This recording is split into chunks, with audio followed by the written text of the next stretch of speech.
Well, we need to start this sermon with some lyrics from a country song that was popular.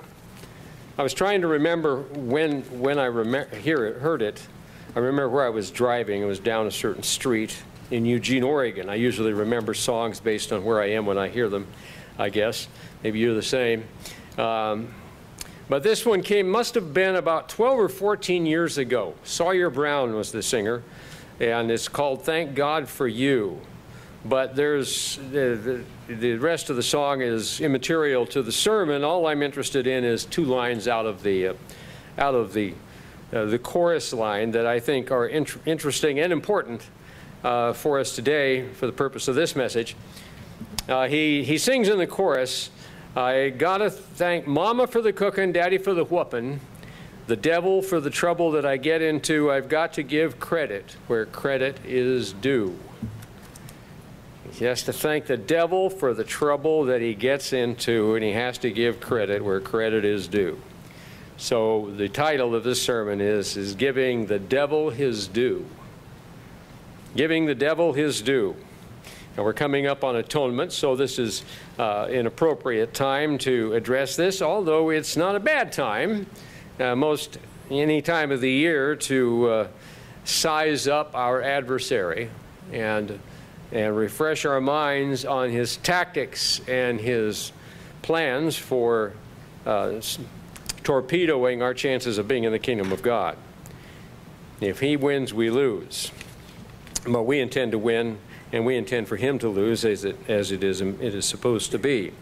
Now, on the Day of Atonement, we get into this, and in fact, you may cover some of these passages, or at least a few of the verses, in the course of the Atonement sermon. But I think it would be good just to spend a little time going into a little bit more detail about what it says. First, let's look at the command for the Day of Atonement. That's in Leviticus. It's in chapter 23. Then we go to another chapter and another chapter after that. Leviticus 23.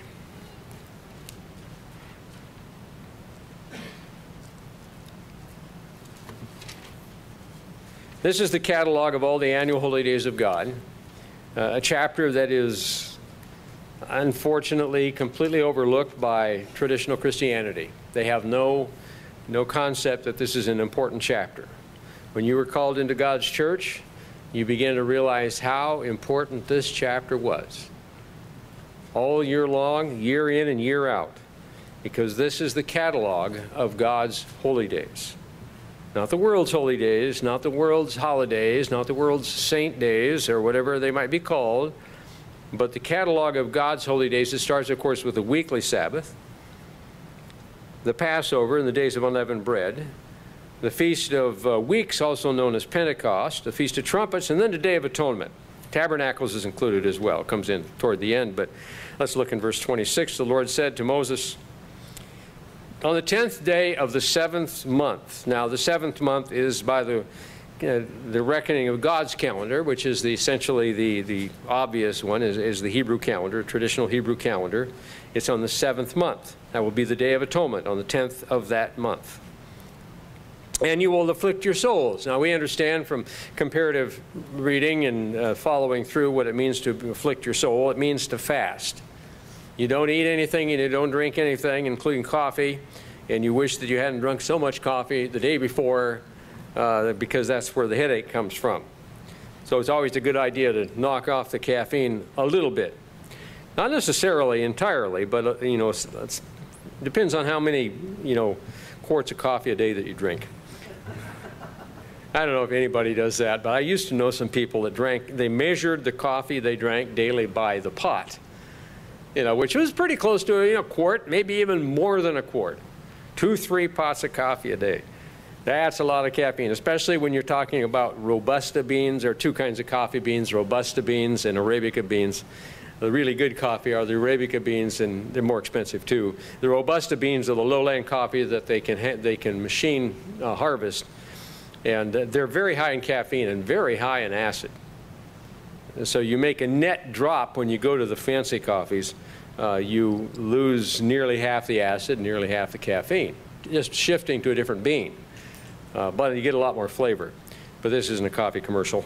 And Now, if we were fasting, I might play that one a little longer, and, so you could think about it.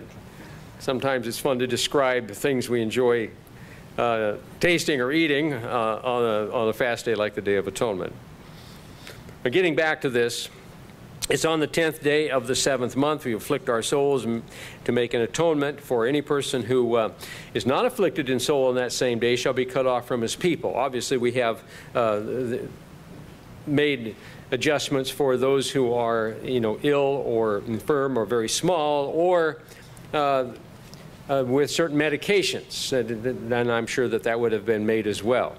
You afflict your soul or you fast as much as you are able to within the parameters of that. And that's been a long time understanding and teaching of the church through the other principles of God's Word. But still, we participate in it to the degree that our health permits. And then, of course, it is a day that we don't work on the Day of Atonement. And in verse 31, it says, "You shall do no manner of work. It shall be a statute forever throughout your generations and all your dwellings. It shall be to you a Sabbath of solemn rest." So the Day of Atonement, middle of the week this year, is a Sabbath. "And you shall afflict your souls on the 9th day of the month at evening," meaning it's as the sun goes down, and from evening to evening until the next evening. So this is the command for the Day of Atonement. This is the starve day.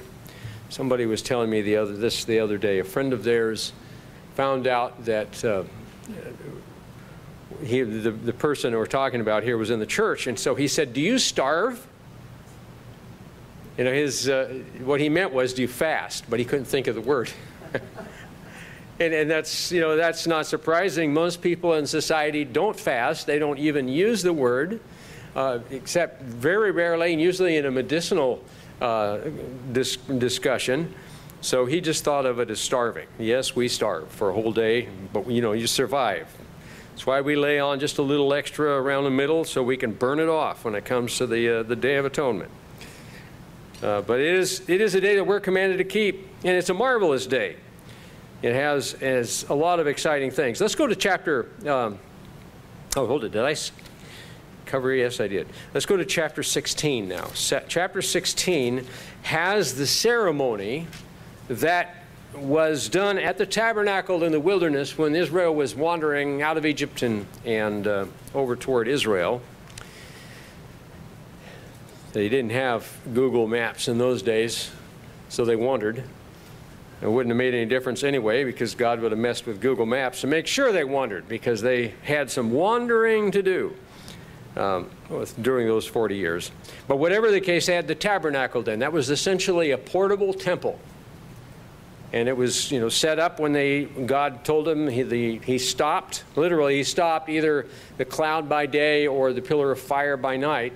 And when that moved, one or the other moved, then Israel moved. They had to be good at, packing up everything real quickly and falling into line. They did it in a very orderly fashion.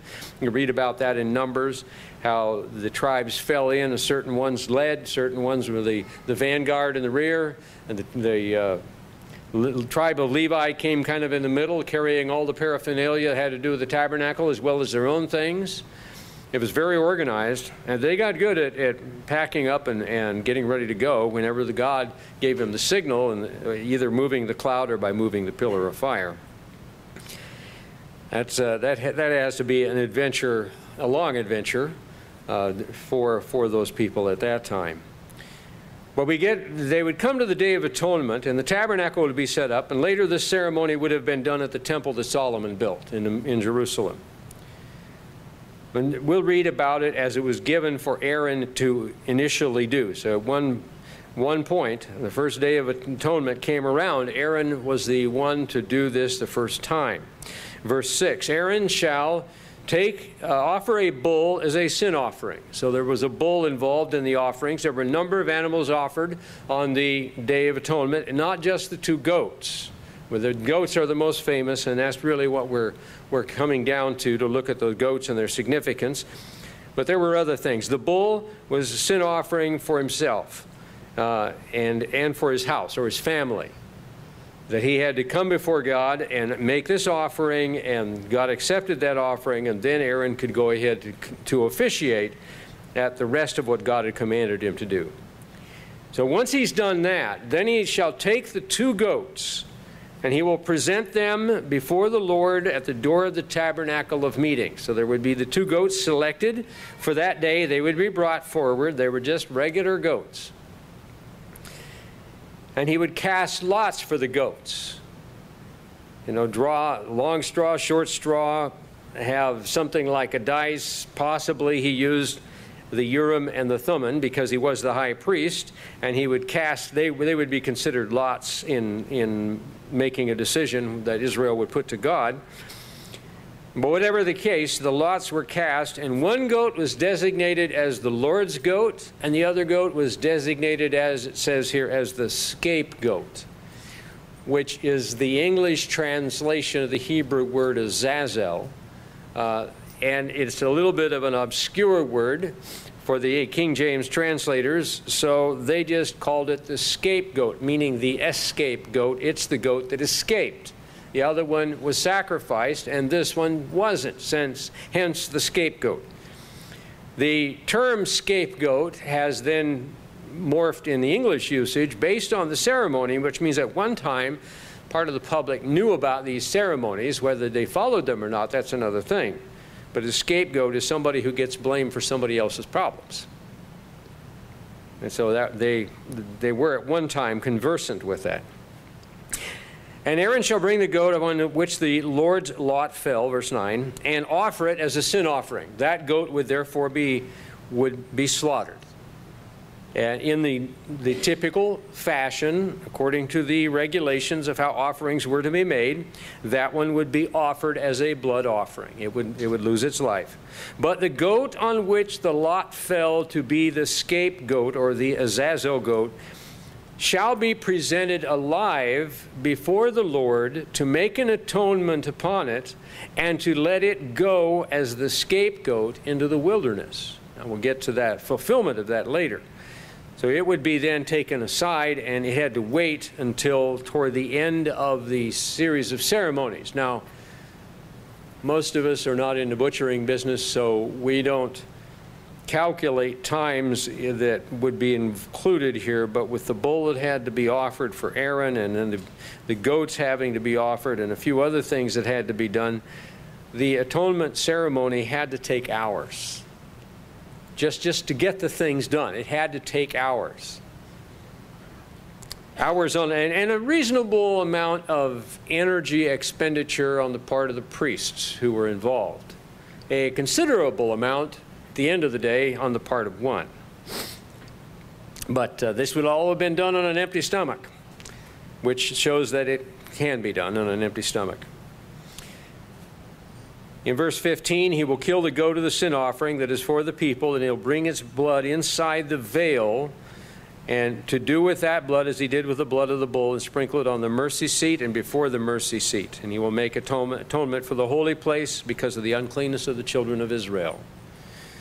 So the Lord's goat actually was anticipatory. It was a prophecy of the sacrifice of Christ. But so was Aaron's bull that he offered, and to prepare himself just to be able to officiate for the rest of the day. Those were all the bloods of the bulls, the blood of the bulls and the goats, and even the turtle doves and the pigeons. Those were the smaller things. And the lambs or sheep that were offered were all symbolic ultimately of the shed blood of Christ, the forgiveness of the sins of mankind. They forgave no sins because it wasn't human blood that was being shed for human sin. It was a prophecy of the blood that would be shed and was at the end of Christ's human life. So these were all anticipatory of that. Now we go a little bit further. We come now to the other goat.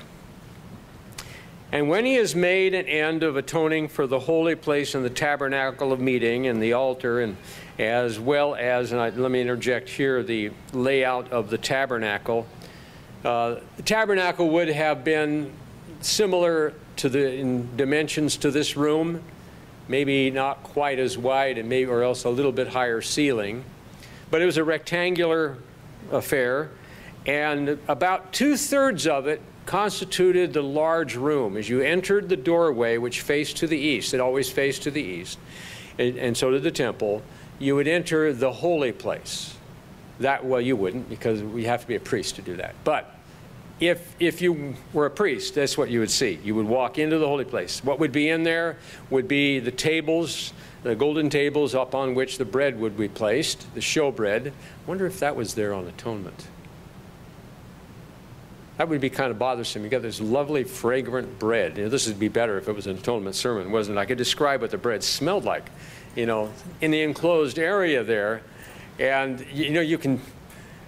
Bread is freshly baked bread is one of those things that just energizes all of the digestive juices of the average human being, except for those who are allergic to it, and I apologize to them. They miss out. But we'll eat their share, and we'll tell them about it, you know, how good it was. We'll look forward to the time when they can eat their own share. But whatever the case, the tables would be there. That's for the showbread. Literally, it was on show. Was bread that was offered to God was there. And then there would be the altar of incense, which was, in a way, it was kind of a heating source for the temple on the colder days, because it had a fire in it. And that's where the talk about the priests having, each of them having a censer. That doesn't mean somebody that goes by and says, no, you can't say that, no, you can't say this. Censer was a long ladle, normally made out of gold or silver, very rich and beautiful, sometimes inlaid with jewels. And on the end of it was a ladle, shaped into a ladle. So you would scoop out a hot coal from the altar of incense. You take up a handful out of the container that would be handy there of powdered incense. The incense was made of frankincense and myrrh and various other ingredients.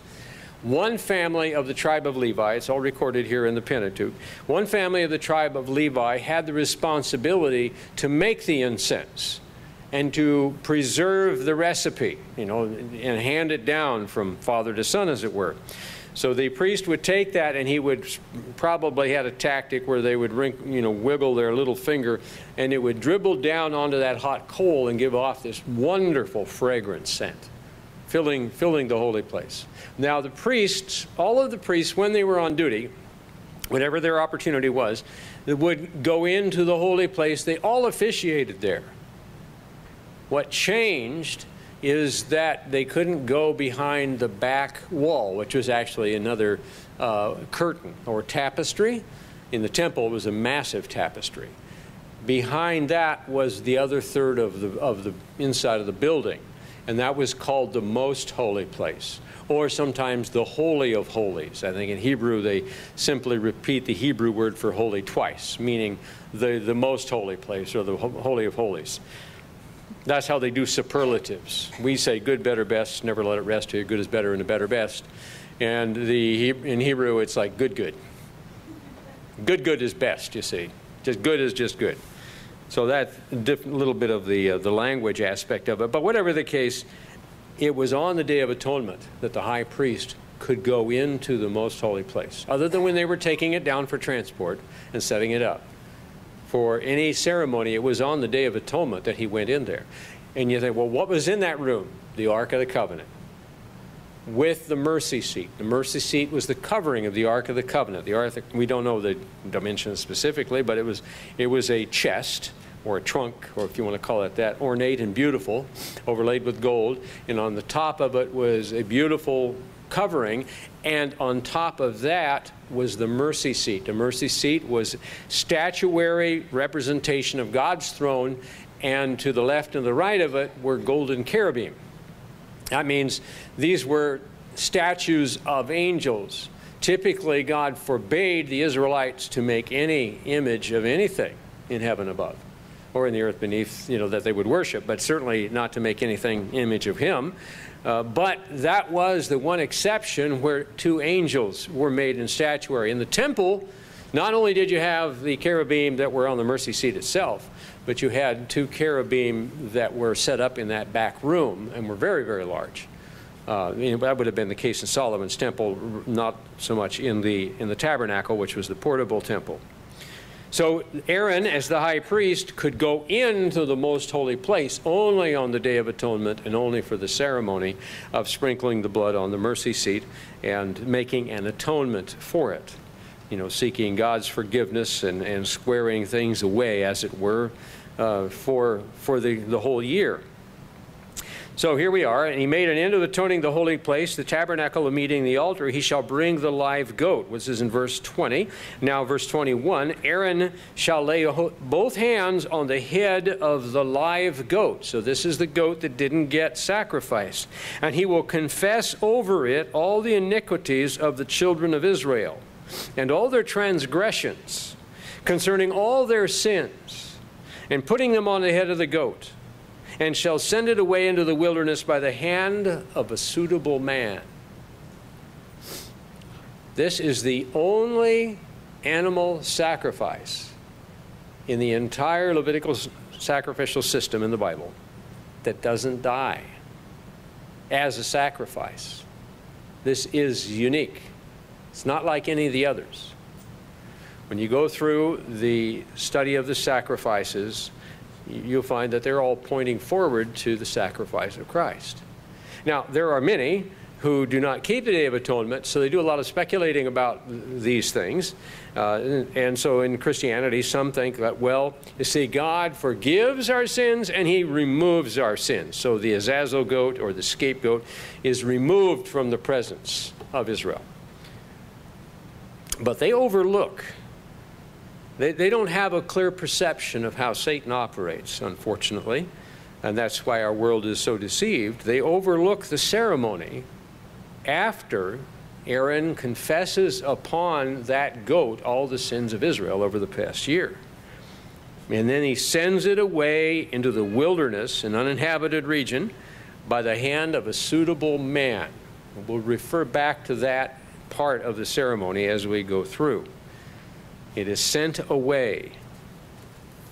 And it is eerily identical to what actually is going to happen as we go forward. Now, with that in mind, now we make one more stop in Leviticus chapter 25 this time and look at one more aspect. Just keep that suitable man scene where he's dragging the goat. Now, they said he had to be a suitable man because I don't know if you've ever broke an animal to lead, a horse or a calf. Calves are notoriously stubborn, or a goat. Goats can be smarter, but they can be more stubborn because they're smarter too. It all depends. We had to do that. Any animal that all of our milk cows when they were calves had to be broke to lead. All of our horses had to be broke to lead. And any animal that we needed to use to do something had to be able to be led from one place to another. So my cousin and I got the fun job of breaking everything to lead, meaning he would get a hold of the rope and pull, and I would get behind and shove until the animal got the idea that when you pulled the rope, you were to move forward. And some of them were really stubborn. So you imagine taking a stubborn goat that doesn't want to lead. You had to have a suitable man who had a considerable amount of glucose still left in his muscle cells to drag the thing out of the camp quite some distance, a few miles, and leave it out there in the wilderness and then walk back. A suitable man indeed. Okay, in chapter 25, there's another aspect to the Day of Atonement that is of important significance. And the Lord spoke to Moses, this is right at the beginning, speak to the children of Israel in verse 2. When you come into the land that I give you, the land shall keep a Sabbath to the Lord. 6 years you'll sow your seed, in 6 years you'll prune your vineyard and gather its fruit, but the seventh year there shall be a Sabbath of solemn rest for the land. This is the land Sabbath. A Sabbath to the Lord, a whole year long, whole agricultural year long. You will neither sow your field nor prune your vineyard, etc. Gives other regulations that have to do with that. And that would be every 7th year. So there was a 7-year rhythm to the life of the Israelites. And bear in mind, we'll see that rhythm reproduced and will become the rhythm of the millennium, the white throne judgment. Every 7 years, there will be a land Sabbath. However, in verse 8, we find that that isn't it. You know, God designed that to keep the land strong and healthy. Give it a rest. It comes back. It's going to be intensely fertile and give you good food. You don't have to go out and poison it with greater and greater amounts of pesticides, herbicides, and chemical fertilizers, which are all poisons, and then feed what you grow from all the residual poisons to people. And what you don't feed to people, you feed to animals, so they get a more condensed version coming through the animal tissue. Isn't that great? And, you know, on the Day of Atonement now, you probably decide, maybe I don't want to eat a steak tonight. You shall count, let's see where we are. I haven't even started verse 8. You shall count 7 Sabbaths of years for yourself, 7 times, 7 years. The time of 7 Sabbaths of years will be you 49 years. So you have 7 years, then you have 7 sets of 7 years. In other words, a total of 49 years. And then you will sound the trumpet of the Jubilee to blow. That means the 50th year is a Jubilee. It is also a land Sabbath, as it goes on to explain. And it's all quite fascinating and lots of ramifications as far as how society will be constructed and things that can be done, and I think I've covered that in a recent sermon. But the point I want to draw to your attention at this juncture, that the beginning of the Jubilee year, you will cause the trumpet of the Jubilee to sound on the 10th day of the 7th month on the Day of Atonement. The land Sabbath and the Jubilee years all begin on the Day of Atonement. So you see, God's calendar has 2 New Years. The first year's days of the year, in one sense. It has the first day of the first month back in the spring. But then you come clear into the autumn. It's not the Feast of Trumpets. The Jews use that as their civil New Year. The other New Year is the agricultural New Year. And it starts on the Day of Atonement. So technically, even the tithing was done on that, because in an agronomy society, most of your tithes came as agricultural products. It had to be when the harvest was done. The harvest was finished up in preparation to travel to the Feast of Tabernacles. And Atonement is, that many days before the Feast of Tabernacles gets started. So it gives the time to get all the harvest done, and then the tithes can be brought into the storehouses. And then when you realize, hold it, you have a 7-year cycle, but then you have a 3rd tithe year. You have to understand the 3rd tithe year was the 3rd year and the 6th year in a 7-year cycle. So it was 1, 2, 3, 4, 5, 6, and then there was 7, and then 1, 2, 3, 4, 5, 6, and then there was 7.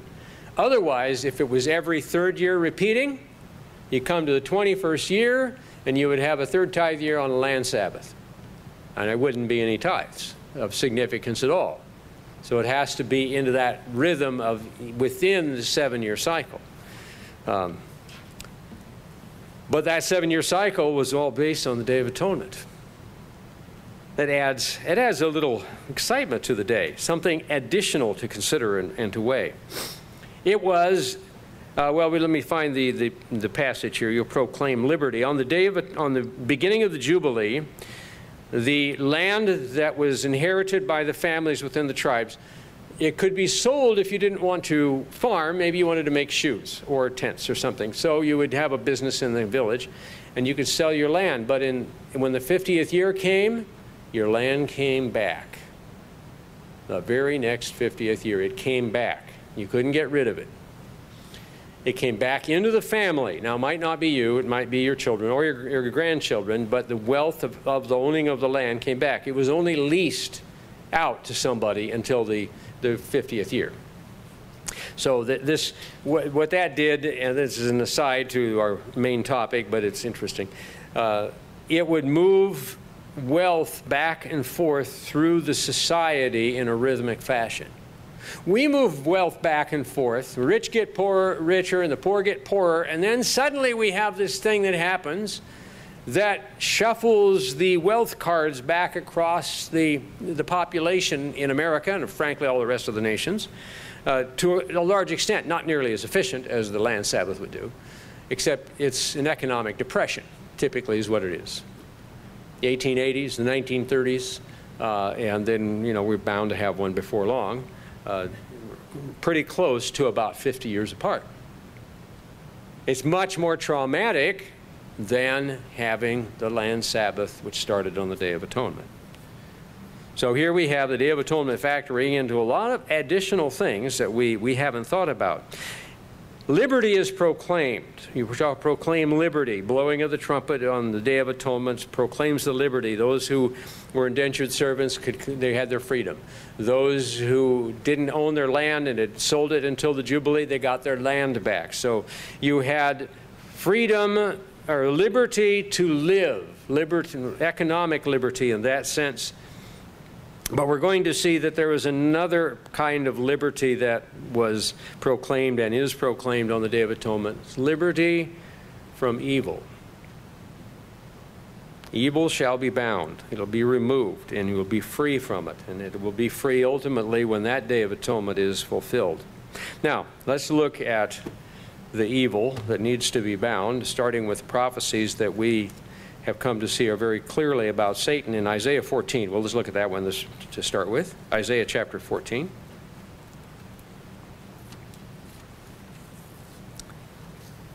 It is a prophecy about a king of Babylon that Isaiah is giving. But when you get to the beginning of it, you get a different language. There's a setting for this. Mercy on Jacob in the first few verses. For the Lord will have mercy on Jacob and choose Israel and settle them in their own land. And strangers will be joined with them, and they will cling to the house of Jacob, and the people will take them and bring them to their place, and the land of house of Israel will possess them for servants and maids in the land of the Lord.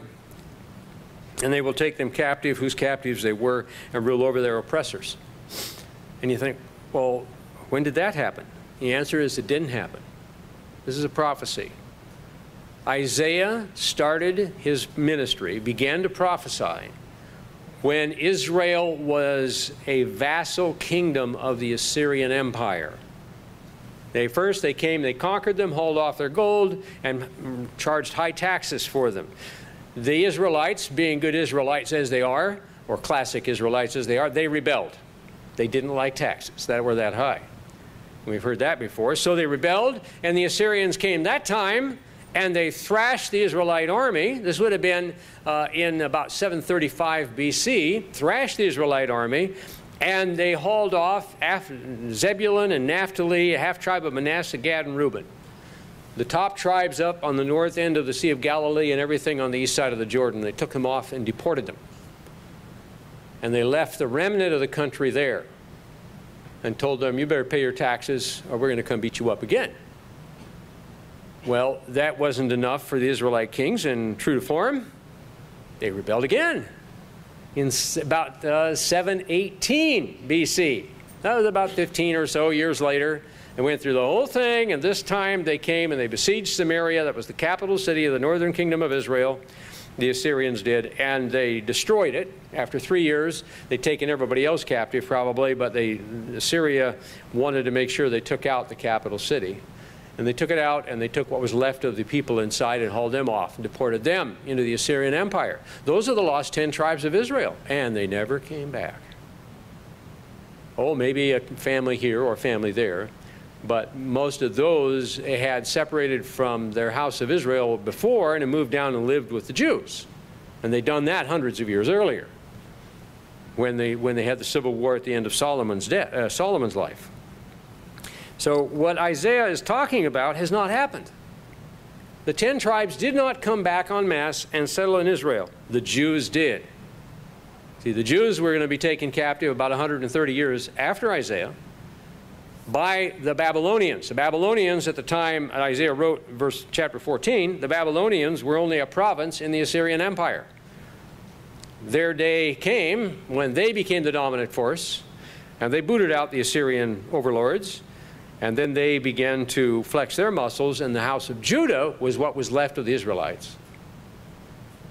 And they took them captive after time, in Jeremiah's day, which was, like I said, about a century after Isaiah. They took them captive, and the Jews came back. A significant portion of them resettled the land in the days of Ezra and Nehemiah, so that they had an official Jewish presence there, and that was the presence that grew in population until the time of Christ, and shortly thereafter until the temple was destroyed. So what Isaiah is writing here isn't about the Jews, it's about the Israelites, and it hasn't happened yet. So it's yet something of the future. And it shall come to pass in the day the Lord gives you rest from your sorrow and from your fear and the hard bondage with which you've been made to serve, that you will take up this proverb against the king of Babylon.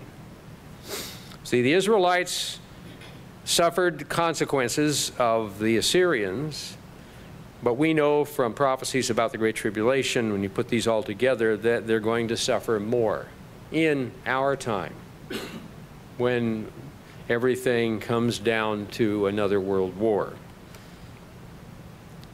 So this is what they'll say about this king of Babylon, who is actually a type. He's a human, but he's a type of somebody who's not a human. How the oppressor has ceased, and the golden city ceased, and the Lord has broken the staff of the wicked and the scepter of the rulers who struck the people in wrath with a continual stroke. He who ruled the nations in anger is persecuted, and no one hinders. And God has done that. He did that to the Babylonians. He did it to the emperors of Assyria and Persia as well at times. You know, he's made the persecuting emperors suffer consequences. The whole earth is at rest and quiet. They break forth into singing, and indeed the cypress trees rejoice over you. When this king of Babylon that is being spoken of here is gone, then everybody starts to sing, because the relief from the tension and from the oppression has suddenly disappeared. And the cedars of Lebanon, who was saying, since you were cut down, no woodsman has come up against us. There will be world peace when this king of Babylon is gone. It goes on talking about that in that king, and there's going to be a shift in Isaiah's poem here in a moment when it starts to talk about somebody else, but there are allusions to that somebody else already.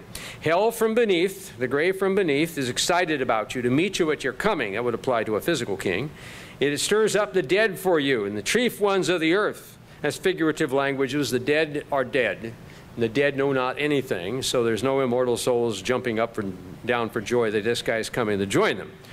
But it is a figurative language. The kings of the nations, and they will all speak and say to you, have you become as weak as we? Have you become like us? Your pomp is brought down to Sheol, that's the grave, and the sound of your stringed instruments. The maggot is spread over you, and worms cover you. Sometimes we just don't appreciate the vivid imagery of biblical poetry. The maggot is spread over you and the worms cover you. There was a reason why it was put that way. But suddenly there's a complete shift. There's a different kind of creature being talked about. How you are fallen from heaven, O Lucifer, son of the morning. How you are cut down, you who weakened the nations. For you said in your heart, and Satan has weakened the nations. This is what Lucifer means, light bringer. And that's what he was when he was a holy angel. But something happened, something changed, and we're going to read about that. You have said in your heart, this was the change. You started thinking, I will ascend into heaven. I'll be in charge. I'll exalt my throne above the stars of God. The stars are a symbol of angels. You know, I'll be in charge of all the angels. He failed on that 2-to-1. He is in charge of a third of them. A third of the angels followed him. I will also sit on the mount of the congregation in the farthest sides of the north. Mount of the congregation on the farthest sides of the north? You know, sitting on the mountain signifies ruling, the mount being, again, a nation or nations that are being ruled. The farthest sides of the north. Why are you going north? Let's turn back, if you hold your place here, and go back to Psalm 75. Let me show this. Somehow, in some way, Google Maps doesn't help, God's throne is north of earth. Not in northern earth, but north of earth. Somehow. Chapter 7, or Psalm 75.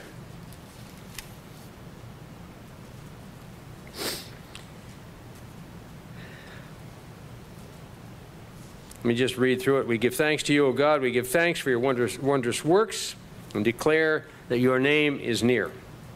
When I choose the proper time, I will judge uprightly. The earth and its inhabitants are dissolved. I will set its pillars firmly. That seems to be the voice of God. I said to the boastful, do not deal boastfully, and to the wicked, do not lift up the horn. Do not lift up your horn on high. Lifting your horn on high was an attitude of arrogance, presumably having your horn blown, either yourself or somebody else. Do not speak with a stiff neck. We can get that one. For, notice verse 6, though. Exaltation comes neither from the east, nor from the west, nor from the south. But God is the judge. He puts down one and exalts another. God exalts somebody. He raises them up to a position of importance. He gave Lucifer a very important job as one of the covering cherubim, as we'll see. But notice there were only 3 points of the compass mentioned here in the psalm: east, west, and south. No north. In place of north, you're talking about God. So then we come back to Isaiah. We have Satan, in essence, saying these things, the 5 arrogant eyes. I will exalt my throne above the stars of God. I will sit in the mount of the congregation on the farther sides of the north. As I said, somehow, and we'll understand it later, God, the spiritual location of God's throne is north of the earth. It'll be interesting to see how it juxtapositions when the time comes and we can comprehend all of that stuff. I will ascend above the heights of the clouds. I will be like the Most High. Satan wanted to be God himself. He thought he could knock God off of his throne and then he could take his place. It's impossible. The created is never more powerful than the Creator. But that's the lunacy of the devil, and that's the lunacy of those who think like him as well. So we find here Satan's I, almost like Adolf Hitler and some of the chants that he would do on the big speeches he gave back in the 30s to stir up the German people. It was almost as if he was, as they say, channeling another spirit, in which I believe he was. So we have Satan's rebellion aeons ago. We don't know exactly how long ago, but we know it was a long time ago. We have ego-driven sins of pride. The I. The ego. Certain types of unrighteous anger, pure selfishness are typical of that. Things that we want to watch out for, that we don't exhibit those. We can learn from what we read here of Lucifer. But now we can see more in the parallel passage, or a similar passage. It's not exactly parallel because it's a king of Tyre this time instead of a king of Babylon, who is the type of Satan, but it's in Ezekiel 28. Let's look at that for a minute. Ezekiel chapter 28.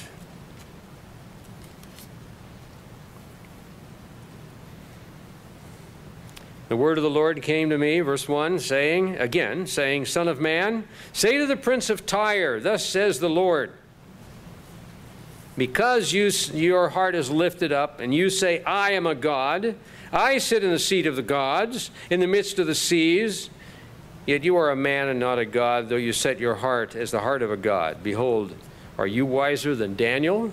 Who do you think you are?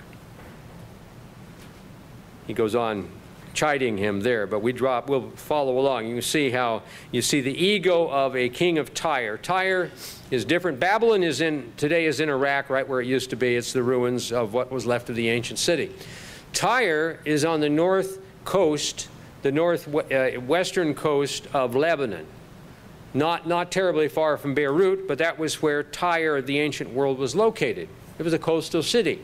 There were times when the Tyrites, or the Phoenicians, as they were later called by the Greeks, which would included Tyre and Sidon. Sidon was north of Asher and north of Zebulun and Naphtali, in Lebanon, the southern Syria, and then it bordered up to Tyre's territory or kingdom, and they seemed to be allied, and together they were referred to as the Phoenicians. Those from Tyre were the sailors. They were at times allies with Israel, good allies. Hiram was a trusted friend of King David and of King Solomon. And Solomon sent Israelites to sail with the men of Tyre. And Hiram had many skilled craftsmen that helped in the construction of the temple and in a lot of the other buildings that David had built and that Solomon later built. So there were times when there was a close association between Israel and Tyre. It was a good one. But this king of Tyre was not a good one. Verse 11, moreover, the word of the Lord came to me, saying, Son of man, take up a lamentation for the king of Tyre, and say to him, Thus says the Lord, you were the seal of perfection, full of wisdom and perfect in beauty, a magnificent angelic being. You were in Eden, the garden of God. And you think, what does that mean? Well, it's pretty easy to figure out. There were 2 humans in the Garden of Eden. Not counting all the animals, we're talking people, either humans, angels, or God. There were 2 humans in the Garden of Eden, Adam and Eve. And because they did what they did, they got sent out of the garden. But then there was the snake, the serpent of old. He was there too, but he wasn't really a snake. It was Lucifer, or the devil. And of course, God was there. So you were in Eden, the garden of God. You were right there. Every precious stone was your covering, and Eden was a reference, an allusion to being at the throne of God. So it was, the physical Eden was a type of God's throne in the spirit realm. Every precious stone was your covering, the sardius, the topaz, the diamond, the beryl, the onyx, the jasper, sapphire, turquoise, emerald with gold, and the workmanship of your timbrels and pipes was prepared for you in the day you were created. And these are not hookah pipes or whatever those pipes are called. These timbrels and pipes are musical instruments. Lucifer was given phenomenal musical talent. Phenomenal musical talent. He hasn't lost the talent. He has changed his music. See, music is a very powerful influence on the human mind, for good, if it is good, or for evil. And there have been various types of music. One that we saw that had the demonic tone to it was the acid rock of the late 1960s and early 70s. But people have become adulterers and done all kinds of things, and they're motivated largely in part by the music that they love. That was the rhythm they like to think of and to move to, and they did a lot of bad things, a lot of evil things to the wrong kind of music. Thus, you have to be very careful with your music. You have to analyze what you're listening to. And who's really inspiring this kind of music? And you have to sort through and find only the ones that have real, genuine value and that are uplifting and not down-pulling. It goes on in verse 14. You were the anointed cherub. You might say cherub in America. I learned cherub in England because they say cherubs over there. You were the anointed cherub who covers. The cherub who covers were the cherubim who, as I said, knelt at one side and the other side of God's throne, and then their wings, two of their wings would then over-arc the throne of God. And likewise, the statuary of those over-arc the mercy seat on the top of the Ark of the Covenant as a representation of what existed in the heavens. You were the anointed cherub who covers. I established you. You were on the holy mountain of God. That's the government of God. Mountain is symbolic of a government. You were on the holy mountain of God. You walked back and forth in the midst of the fiery stones. And you say, what are the fiery stones? And didn't that hurt? No, it's a spirit being. It doesn't hurt. But it wasn't fiery stones like that. It's the sea of crystal in the front of, under where God's throne is, and lightnings come out from the throne of God. So you have the fire of the lightning dancing through the crystal, which is a stone, a type of rock in physical realm, that becomes the fiery stones. That's where Lucifer would have gone back and forth. When he wasn't on duty as one of the covering cherub, then he had other administrative duties for who knows how long, in the way, compared to the way we count our time now, until wickedness was found in him, sin was found in him. You were perfect in your ways from the day you were created. So we're talking about a created being, and all the angels were created until iniquity was found in you, until you sinned. And by the abundance of your trading, You became filled with violence within. And you're like, what did he trade? Did the angels have baseball cards back then? Or stocks and bonds? No. Satan traded in false information, rumors, secrets. And he basically started a whispering campaign against God. A whispering campaign that caused a vast casualty rate among the holy angels. 1/3 of them chose to not become holy angels, but to become demons. By the abundance of, and that's an abundance, frankly. We don't know how many angels there are, but it talks about thousands upon thousands and 10,000s beside. So millions, billions maybe, we don't know. By the abundance of your trading, you became filled with violence within, and you sinned. The angels had to make a choice at a certain time, but Lucifer chose to sin. Therefore, I cast you as a profane thing out of the mountain of God. I destroyed you, O covering cherub, from the midst of the fiery stone. Your heart was lifted up because of your beauty. Here's the postmortem. You corrupted your wisdom for the sake of your splendor. You acted out of vanity. I cast you to the ground and laid you before kings that they may gaze at you. So you have a physical monarch, this king of Tyre, and we don't know who specifically he was. But what the poetry then shifts, and then it's talking about Lucifer, talking about Satan, or the devil, as he came to have the new titles. This is the kind of trouble that we can thank the devil for. Let me show you some more. Let's go to the New Testament now. John 8:44. So it helps us perhaps to understand what we are as God's people today, what we're up against, and what the world really doesn't know it's up against. Well, they talk about, in Christianity, they talk about Satan. They read some of the verses. They do have an inkling of that. They don't know what I just told you for the most part. That's not in their thinking.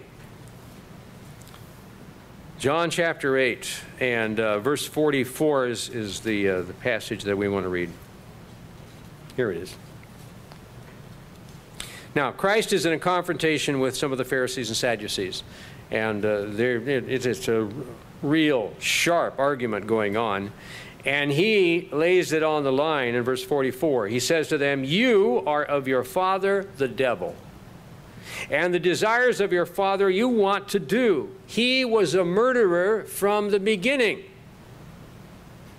And the Jews had a penchant for murder, usually with a religious fervor. A lot of innocent people were killed by their stonings, as well as some who were guilty. He was a murderer from the beginning and does not stand in the truth, because there is no truth in him. When he speaks a lie, he speaks from his own resources. He is a liar and a father of it.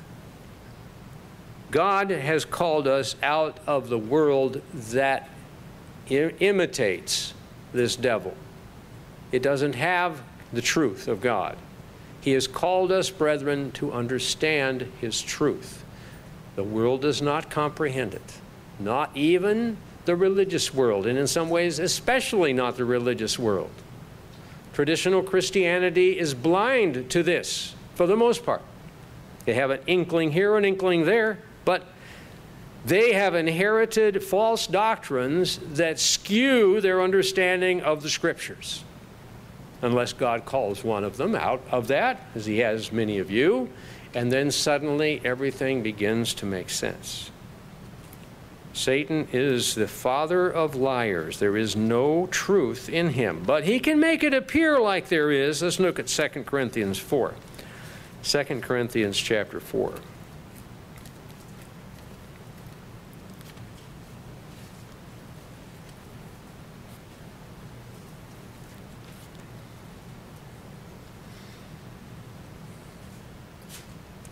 Paul starts out in verse 1. He says, therefore, since we have this ministry, we have received mercy if we don't lose heart.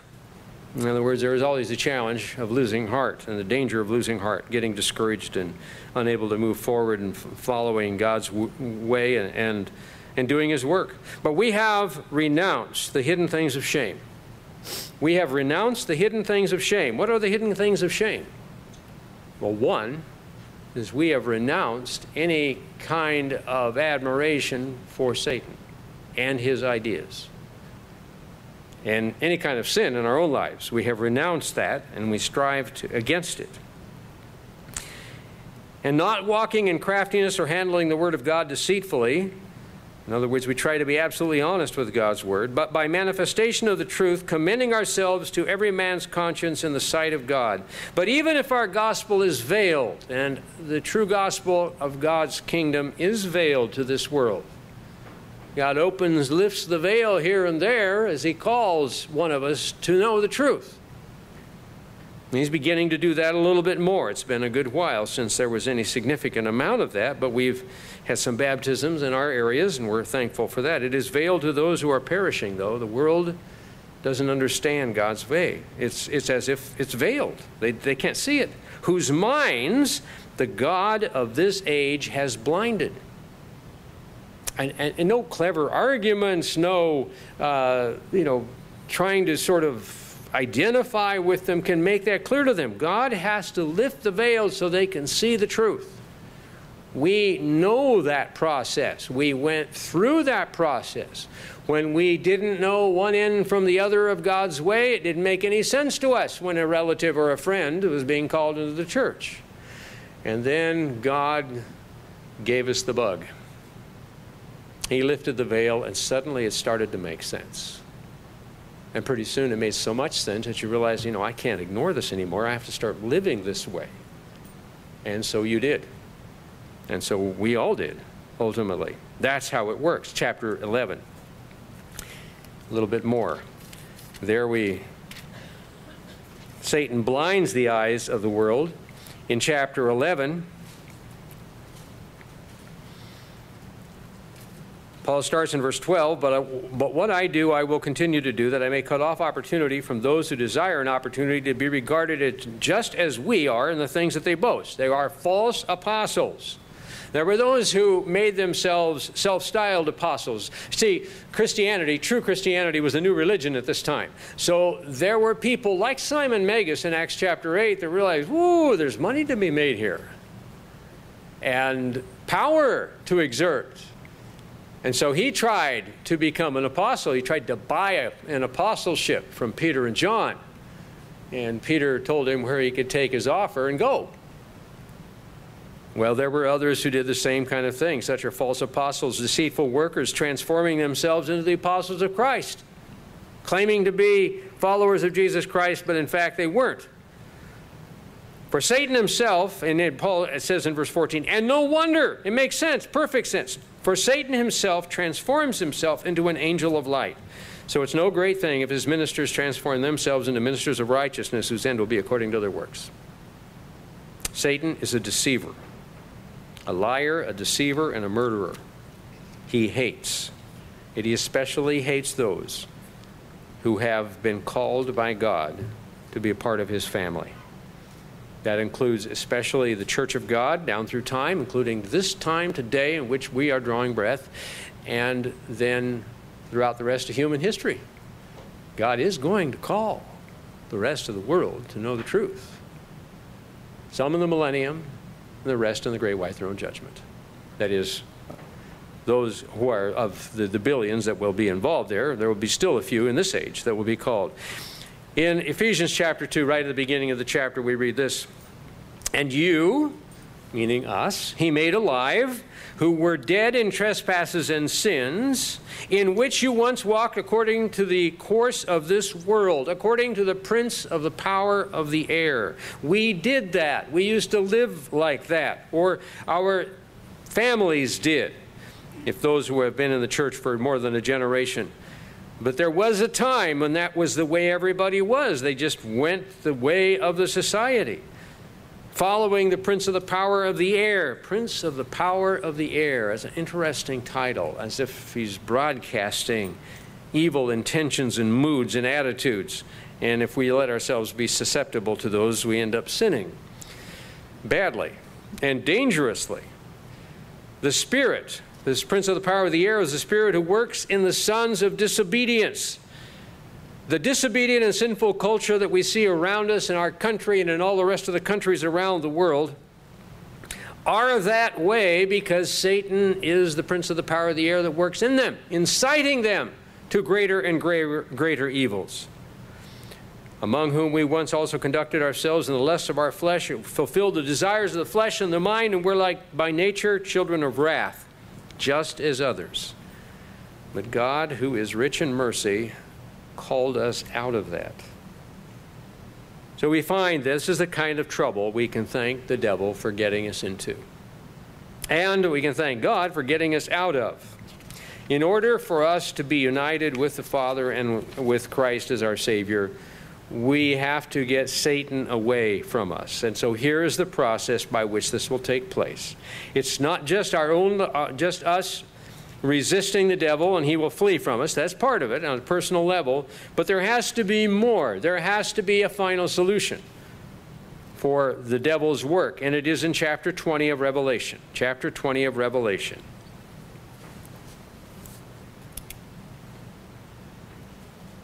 First 3 verses, it begins, "And I saw an angel," John writes, "coming down from heaven, having the key to the bottomless pit," or the great abyss, "and a great chain in his hand." Now, this is not a physical chain. You can't chain the devil up with a physical chain. This is a spirit chain. "And he laid hold of the dragon, that serpent of old, who is the devil and Satan." And that's enough of his names that we cannot mistake who he's got a hold of. "And he bound him for 1,000 years and cast him into the bottomless pit and shut him up and set a seal on him that he should deceive the nations no more till the 1,000 years were finished. But after these things he must be released for a little while." So Satan is bound. All evil is bound, but then it's released at the end of the millennium for a short time. We speculate why. We don't know exactly why, but one thing it certainly will be, when all is said and done, the conclusion will be that it's like an exclamation point. Only God's way works. No other way works. No human devised way, no satanically devised way. Only God's way works. Only God's way. And when the 1,000 years had expired, in verse 7, Satan will be released from his prison, and he'll go out and deceive the nations which are in the four corners of the earth, Gog and Magog, which by that time Gog and Magog just meant the four corners of the earth everywhere, not a specific geographical location as it means in another prophecy. "To gather them together to battle, whose number is as the sand of the sea." And we mull this over at the end of the feast, because that's when we're coming up on that time in anticipation. And it's just a sad contemplation as to why. "And they went up from the breadth of the earth and surrounded the camp of the saints in the beloved city." And everybody comes to Jerusalem. "And fire came down from God out of heaven and devoured them." And then, getting back to the topic at hand, the devil who deceived them, just like he has been deceiving the world, and he deceived us and still does when we let him, the devil who deceived them was cast into the lake of fire and brimstone, where the beast and false prophet are, and the bar is in italics, it should be were cast, and they, Satan and the demons, will be tormented day and night forever and ever. See, the ever-burning hell for immortal souls being tortured constantly, in agony constantly, is actually a lot more like what Satan and the demons are going to get. But he has foisted off his fate into the minds of Christianity to think that's the fate of the unrepentant people. A clever tactic. He is clever. Evil clever. Not the kind of clever that you want to emulate. But the bottom line is that the devil will get his due. He will get what he has coming, and God's kingdom will move forward into deep eternity. Richer, more beautiful, and magnificent than ever. And we will have a part of that. However, we've got to give credit where credit is due. We've got to thank Mama for the cooking, Papa for the whooping, and we need those now and then. The devil for the trouble that I get into, I got to give credit where credit is due. That's the credit that the devil is due.